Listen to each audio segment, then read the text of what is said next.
చివరిగా ఒక్క ప్రశ్న చాలా ఉంది కానీ ఇంకా తెలంగాణలో ఎట్టి పరిస్థితుల్లో ప్రాంతీయ పార్టీ ఉండొద్దు అనేది కనిపిస్తుంది జరుగుతున్న ఒక చర్యను చూస్తుంటే మీకేం కనిపిస్తుంది ఇప్పటికే మాట్లాడుతున్నారు అసలు బీఆర్ఎస్కి భవిష్యత్తు లేదు ఇంకా బీఆర్ఎస్ పని అయిపోయింది అనేసి కాంగ్రెస్ పార్టీలు చాలా ఘంటాపదంగా మాట్లాడుతున్న నేపథ్యం మరొక వైపు బీజేపీ కూడా ముందు బీఆర్ఎస్ని భూస్థాపితం చేస్తే అంటే ఒక ఉద్యమ పార్టీ నుంచి ఒక రాజకీయ పార్టీకి వెళ్తుంది కాబట్టి దీన్ని లేకుండా వాష్ అవుట్ చేస్తే దాని తర్వాత మాకు కాంగ్రెస్ లేకుండా చేయడం ఈజీ అనేది బీజేపీ ఆలోచిస్తుంది కాంగ్రెస్ పార్టీ కూడా ఏమవుతుందంటే ఇక్కడ దీన్ని వాష్ అవుట్ చేయాలనేసి ఇద్దరి ధ్యేయం ఏంటి ఇద్దరి లక్ష్యం ఏంటి ఇక్కడ బీఆర్ఎస్ని వాష్ అవుట్ చేయాలి ఏం జరగబోతుంది ఫ్యూచర్ మీద కూడా చెప్పండి రాజకీయాల్లో ఎప్పుడు 1+1 2 కాదు 1+1 11 కాదు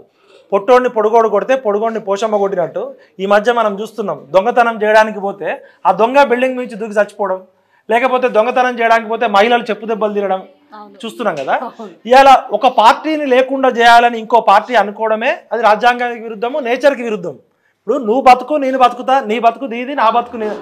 నేను బిర్యానీ తినాలి నేను మంచిగా ఎంజాయ్ చేయాలి నువ్వు మాత్రం నూకలు అన్నం కూడా తినద్దు అంటే నేచర్ ఏం చెప్తుంది నీవు నేర్పిన విద్య నిరజాక్ష అంటది ఇలా కాంగ్రెస్ పార్టీ 29 రాష్ట్రాల్లో కేవలం ఉన్నది 3 రాష్ట్రాలు అది తెలంగాణలో నిరుద్యోగుల సపోర్టు తోటి మాలాంటి ఉద్యమకారుల సపోర్టు తోటి తెలంగాణ ప్రజల సపోర్టు తోటి కర్ణాటకలో డీకే శివకుమార్ సూట్ కేసులతోటి హిమాచల్ ప్రదేశ్లో ఉంది ఈ 3 రాష్ట్రాల నుంచి 29 రాష్ట్రాలకు పోవాలనుకుంటున్న పార్టీ ఇట్లా పార్టీలను మింగాలని చేసే అడ్రస్ లేకుండా పోయింది ఇలా బీజేపీ పార్టీ కూడా ఒక పార్టీలో గెలిచిన వాళ్ళని రాజ్యాంగానికి విరుద్ధంగా మన మణిపూర్లో ఏమైంది మహారాష్ట్రలో ఏమైంది మింగాలని చూసిరు వాళ్ళదే పోయింది ఇవాళ నీ పని నువ్వు చేసుకో ఇప్పుడు ప్రతిపక్షం లేకపోతే ప్రజాప్రభుత్వం ఎట్లా అసలు డెమోక్రసీ అంటేనే రాజ్యాంగం అంటేనే ప్రభుత్వం అంటేనే ప్రజాపక్షం ఉండాలి ప్రతిపక్షం ఉండాలి అధికార పక్షం ఉండాలి సివిల్ సొసైటీ పాత్ర ప్రజాపక్షం అది మాలాంటోళ్ళని చేస్తాం తెలంగాణ పక్షం బీఆర్ఎస్ లాంటి పార్టీ ప్రతిపక్ష పాత్ర ఉండాలి ప్రతిపక్షము అధికార పక్షం ఉంటేనే గవర్నమెంట్ అంటారు అందుకనే ప్రతిపక్ష నాయకుడికి రాజ్యాంగంలో క్యాబినెట్ హోదా ఉంటుంది ఈ పిచ్చోళ్ళకి రాజ్యాంగం తెలియదు చదువులేని సోయిలేని వాళ్ళు కదా వీళ్ళంతా సూట్ కేసులు బ్రీఫ్ కేసులు కదా వీళ్ళ కేసు అంటే సూట్ కేసులు బ్రీఫ్ కేసులు ఇచ్చి 50 కోట్లు ఇచ్చి సీటు కొనడం 100 కోట్లు ఇచ్చి ఎంపీ టికెట్ కొనడం 1000 కోట్లు ఢిల్లీకి కప్పం కట్టడం వీళ్ళు 18 సార్లు స్పెషల్ ఫ్లైట్లలో ఎందుకు పోతున్నారు వీడియో కాన్ఫరెన్స్ పెట్టుకోవచ్చు కదా ఇలా రేవంత్ రెడ్డి గారికి అక్కడ ఏమన్నా మోడీ గారితోటో లేకపోతే కేంద్ర మంత్రులతోటో పని ఉంటే పోవచ్చు వీళ్ళు 18 సార్లు పోయి ఎవరితో మాట్లాడారు 12 రోజులుండి మీరు ఇలా ఐక్యరాజ్య సమితి 180 దేశాలు 200 దేశాల్లో ప్రతిరోజు మాట్లాడుతుంది వాళ్ళు ప్రతిరోజు ఫ్లైట్లు వేసుకొని బోరు చార్టెడ్ ఫ్లైట్లు వేసుకొని వీడియో కాన్ఫరెన్స్ ఉంది జూమ్ కాన్ఫరెన్స్ ఉంది సపరేట్ యాప్స్ ఉన్నాయి సెంటర్ ఫర్ గుడ్ గవర్నెన్స్ ఉంది అంటే ఇక్కడ తెలంగాణ ప్రజలు ఇచ్చిన డబ్బులు కట్టిన డబ్బులతోటి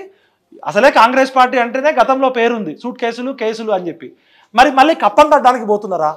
మరి చెప్పాల్సిన అవసరం ఉంది ఇవాళ బీజేపీ పార్టీ అయినా కాంగ్రెస్ పార్టీ అయినా ఇవాళ తెలంగాణ సమాజంలో ద్రోహులుగా నిలబడే ప్రమాదం ఉంది అందుకనే ఇవాళ భారతదేశ వ్యాప్తంగా ప్రాంతీయ పార్టీల అస్తిత్వం ఉంది ఒక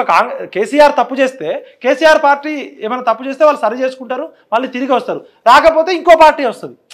ప్రాంతీయ పార్టీలే శ్రీరామ రక్ష అని తెలంగాణకు అర్థమవుతుంది ఒకవేళ కేసీఆర్ ఉద్యమకారులను పిలుచుకొని గతంలో ఆయన చేసిన తప్పులు ఒప్పుకుంటే ఉద్యమకారులందరూ కూడా మాకేం పదవుల కోసం కాదు కదా ఇలా విఠలకి ఎమ్మెల్యేనో ఎమ్మెల్సీనో ఎంపీ కావాలని లేదు తెలంగాణ ప్రాంత ప్రయోజనాలకి ఎవడు అనుకూలంగా ఉంటే వాడికి సై కొడతాం ఎవడు వ్యతిరేకంగా ఉంటే వాడిని పొందబెడతాం అది నా ఒక్కడితోటే ఆగదు తెలంగాణ 4 కోట్ల ప్రజలు అదే కోరుకుంటారు కేసీఆర్ గారు గతంలో చేసిన మంచి నుంచి గతంలో చేసిన తప్పుల నుంచి నేర్చుకొని మళ్ళీ వస్తే బీఆర్ఎస్ పార్టీ ఉంటుంది కాలమే బుద్ధి చెప్తుంది ఇవాళ కాంగ్రెస్ పార్టీ బీఆర్ఎస్ పార్టీని మింగాలనుకుంటే పంచభూతాలు పగబడి కాలం కాటేస్తే 1 నిమిషం చాలు ఎగిరిన వాళ్ళు అడ్రస్ లేకుండా పోయారు విర్రవీగిన వాళ్ళు మేమే 50 ఏళ్ళు మేమే రూల్ చేస్తాం అన్నోళ్ళు ఇక్కడ నుంచి తట్టాబుట్ట చదువుకొని పారిపోవాల్సిన పరిస్థితి ఏర్పడుతుంది కాలం అనేది గొప్పది ప్రకృతి అనేది గొప్పది సిచ్యువేషన్ని బట్టి ఈక్వేషను ఆర్టికులేషన్ ఉండాలి కేసీఆర్ గారు పదే చెప్తారు సిచ్యువేషన్ని బట్టి పొలిటికల్ ఈక్వేషన్ ఉండాలి ఇవాళ తెలంగాణ ప్రజలంతా ఒకసారి బీజేపీని నమ్మి మోసపోయారు ఒకసారి కాంగ్రెస్ని నమ్మి మోసపోయారు మళ్ళీ ప్రాంతీయ పార్టీలే శ్రీరామ రక్ష అనే దగ్గరికి తెలంగాణ ఉద్యమకారులంతా ఆలోచిస్తున్నారు ఇలాంటి సందర్భంలో ఈగో ప్రాబ్లంకి పోకుండా కుటుంబం ఒక్కటే కాకుండా టీఆర్ఎస్ పార్టీలో నాయకులు అంటే ఓన్లీ కేసీఆర్ కేటీఆర్ హరీష్ రావే కాకుండా నిజంగా నిజాయితీ ఉన్న ఉద్యమకారులు త్యాగం చేసిన వాళ్ళు ధైర్యం ఉన్నోళ్ళు నిజాయితీ ఉన్నోళ్ళని కొత్త తరాన్ని ప్రోత్సహిస్తే ఖచ్చితంగా టీఆర్ఎస్ పార్టీకి భవిష్యత్తు ఉంటుంది లేదు మేము ఇట్లనే ఉంటాం మేము ఎవరు చెప్పినా వినమనుకుంటే కాలగర్భంలో ఎన్నో పార్టీలు వచ్చినాయి ఎన్నో పార్టీలు పోయినాయి నేను ఇప్పటికీ రిక్వెస్ట్ చేస్తున్నా చిచ్చా మీకు అపారమైన నాలెడ్జ్ ఉంది తెలంగాణ పట్ల ప్రేమ ఉంది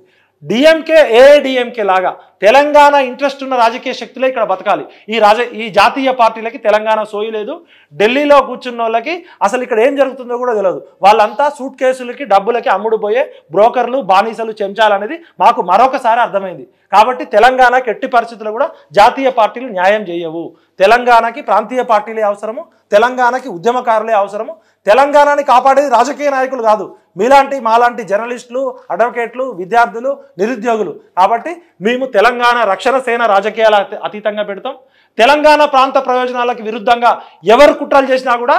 ప్రాంతం వాడు మోసం చేస్తే ప్రాంతంలోనే పాత్ర వేయమన్నారు కాళోజీ నారాయణరావు. ప్రాంతేతరుడు మోసం చేస్తే ప్రాంతం నుంచి తరిమి కొట్టమన్నాడు. కాళోజీ స్ఫూర్తితోటి తెలంగాణ రక్షణ సేన ఏర్పాటవుతుంది. తెలంగాణ పార్టీ తప్పు చేస్తే మన ఇంట్లో మన బాబాయో చిచ్చా తప్పు చేస్తే సరిదిద్దుకుంటాం. బయట శత్రువు వస్తే పొలిమేరల దాకా ఉరికిచ్చి కొడతాం. గతంలో కొట్టినాం, అయినా దెబ్బలు సరిపోలే. ఇంకొకసారి ఇటువైపు చూడకుండా కొట్టాల్సిన బాధ్యత తెలంగాణ ప్రజల మీద ఉంది. నేను ఏ పార్టీకి అనుకూలం కాదు, ఏ పార్టీకి వ్యతిరేకం కాదు. నేను తెలంగాణకు అనుకూలం, మాది తెలంగాణ పక్షం.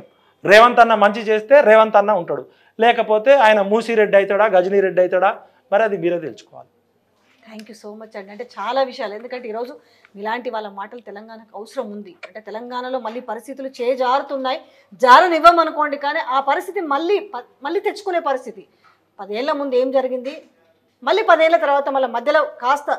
స్టేబుల్గా ఉన్న వాళ్ళం ఈరోజు మళ్ళీ కూడా కొంత ఇన్సెక్యూర్ ఫీలింగ్ వచ్చిన పరిస్థితి కనపడుతుంది. కాబట్టి మీ అందరూ ఏకం కావాల్సిన పరిస్థితి ఉంది. కాబట్టి నేను అందుకే మిమ్మల్ని, మీ మాటలు తెలంగాణ ప్రజలకు అవసరం కాబట్టి రాజకీయ నాయకులకు కాదు, కనీసం ఏం చెప్తారో అర్థమవుతుంది, తెలంగాణ ప్రజలకు కూడా అర్థం అవుతుంది. కానీ ఇంకా మీలాంటి వాళ్ళు చెప్తే అర్థమవుతుంది. థ్యాంక్ యూ సో మచ్ అండి, చాలా సమయం కేటాయించి మంచి విషయాలు అయితే చెప్పారు. Thank you so much.